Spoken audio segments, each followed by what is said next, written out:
Hey everyone, welcome back to Digitech Dynamo. In today's video, we're building a fun and interactive project using the TTP224 touch sensor module and an Arduino to toggle LEDs with a simple touch.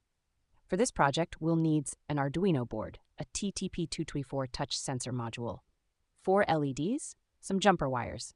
Let's start by connecting everything together. The TTP224 module has 4 touchpads, and each of them will control 1 LED. We'll connect the 4 touchpads to pins 2, 3, 4, and 5 on the Arduino.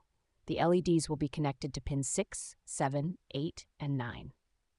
Now, once the wiring is complete, we can move on to the code. In the code, we've defined pins for the touch sensors and LEDs. For each touchpad, we're checking its state. If a touchpad is pressed, it toggles the corresponding LED on or off.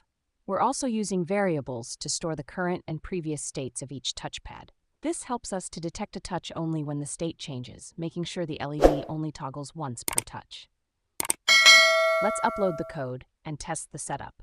As you can see, when I touch the first pad, the first LED turns on. Touch it again, and the LED turns off.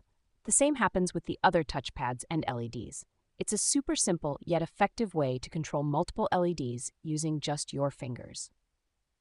If your LEDs aren't working or they stay on constantly, double-check the wiring, especially the ground connections, and don't forget to add a small delay in the code to debounce the touch sensor inputs.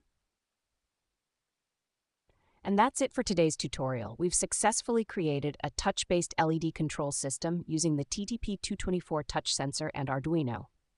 This project is a great introduction to touch sensors and could be expanded into more complex projects like touch-controlled lights or interactive displays. If you enjoyed this video, don't forget to like, share, and subscribe to Digitech Dynamo for more awesome electronics projects. See you in the next one.